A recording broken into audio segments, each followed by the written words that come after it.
And we have Velocities in Music, VIMTV. Today, as I straighten my chair, we're going to review a request we actually had several people request this album, and some good written requests in there. This is an album from 1994 from John Frusciante, and I'll let Tom kind of explain it. Help me, Tom, and I apologize if I butchered this. Niandra, LaDes, and usually just a t-shirt. Or is it LaDes? Niandra, LaDes, yeah. Something like that. Well, Sorry. John Frusciante, if he needs any introduction, he's the guitarist for Red Hot Chili Peppers, kind of on and off for a long time here. He actually, now this is an interesting story behind this album, and it's really necessary to know where the music is coming from here. John Frusciante joined Red Hot Chili Peppers when he was 19 years old. He was a fan of theirs. Their old guitarist had died. They'd put out a few albums, and so they needed someone new, and John Frusciante auditioned, got the job.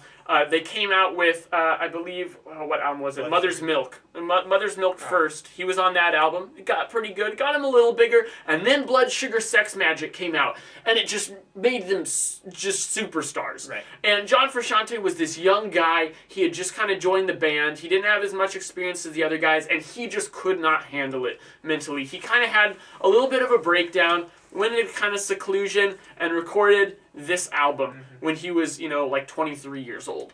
And so basically what it is it's very lo-fi, and it's just him with a guitar singing. Every now and then you get some kind of auxiliary percussion stuff, but not really much of anything in the way of like bass or traditional drums. Very free-form, stream of consciousness songwriting. Now also, this album is split up into two sections. Hence the name. Yeah, Niandra, LaDes, or LaDes, or whatever. I'm pretty sure it's LaDes. LaDes. And those tracks have titles. And then the second half, usually just a t-shirt, are just untitled tracks, which are a lot more ambient, very bizarre, lots of looped backwards guitars and things.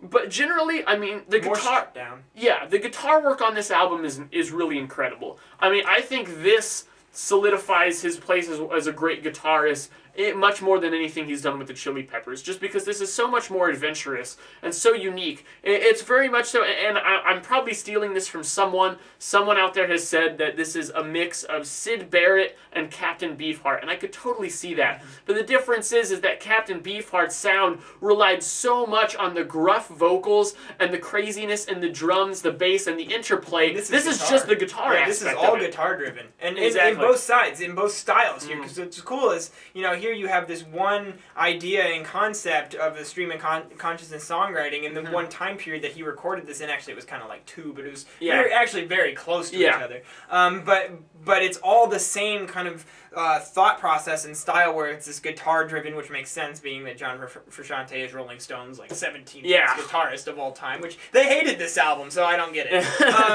But I actually preferred. I found myself loving this album really quickly on, and have continued to really like it since then. And the first half was actually, it's easy to attach yourself to the first half because the songs are more complete. You get a bigger variety of instrumentals there. And the back half is a little bit less accessible. Plus, this thing's long. When you listen to it back to back, it's 70 minutes long. It's tough to get through an album that's 70 minutes long unless it provides some sort of warrant. I feel like this is pretty warranted because the front half is the more, it's the thicker, more full of content. It's a lot of quantity, and the back half is kind of lighter.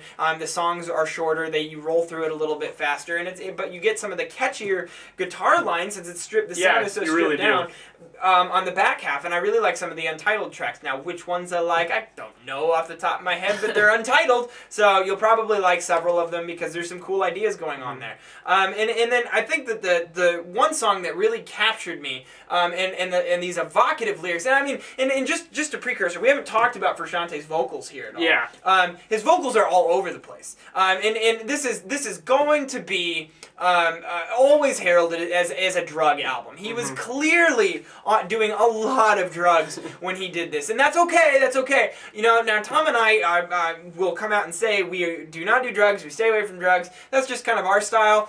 We don't care about you do. We're not judging or anything. But when it comes to music, we think good music is good with or without drugs. And so take that for what it's worth, and really I want to say that I just don't really feel like anybody should comment and say, oh, you should be so stoned, you'd love this album even more, because I think this album's good without that. So what does that say about how good it is?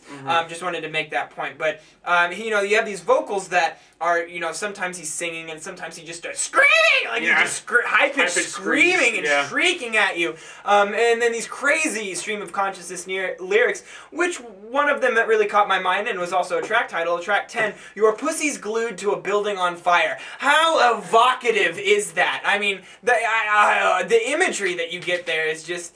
yeah, well, it's awe-inspiring. I don't know how else to say it. I think that the music actually matches it. And in all seriousness, you know, I really like that song, and I felt like there were numerous points on this album where you reached that quality level. One disclaimer real quick before we wrap this up. You can't just listen to this once. No. If you're going to listen to it at all, listen to it at least like 3 times. Because the first time I listened... Okay, anything you've got something this strange this long and rhythmically complex...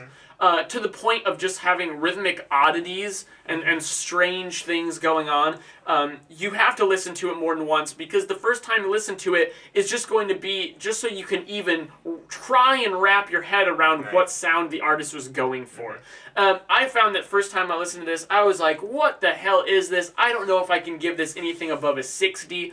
And then I kept listening to it, and just the uniqueness of the mood and just the honesty of it is something that I wanted to keep going back to. Exactly. And so I've really fallen in love with this album. I definitely recommend it, but don't even bother to listen to it unless you're going to devote the time to listen to it several times and then form an opinion. And I would even venture, you know, we talk a lot about time of day that you listen to albums, or even seasons. This I think would be good in any time in the fall, but especially at night. I think this is a really good night album. So be conscious of where and how you're listening to it as well. This is something you're going to want to pay attention to. I really liked it, Tom. I'm going to meet your score that you mentioned to me earlier. I'm going to go 85. I'll go 85. And I think that this album is just that good. It's that very, very good level, which to us just screams 85, but it's a very good score. It's definitely not it's better than a B, so don't consider it as a grade, as we were just discussing before we turned the camera on. But if you've listened to this, I would really like to hear your guys' opinion on this album, and really kind of start a discussion of what your take is on it, because, you know, we saw a lot of beauty in it, but it's possible out there's a lot of people probably that just were like, man, I just prefer the Chili Pepper stuff. I can't, you know, there's just an absence of hooks, and the vocals were just too much for me and stuff. Those are valid opinions too. We'd love to hear them at www.velocitiesandmusic.com or youtube.com/velocitiesandmusic. Please follow us on Twitter, like us on Facebook, because that's where we do a lot of our communicating. And also, our friend Ian, he runs a great blog and written review service for us at vimtv.tumblr.com. We would appreciate it if you checked it out. I'm Jake. I'm Tom. And we are VIMTV, moving music critique forward. Your pussy's glued to a building on fire.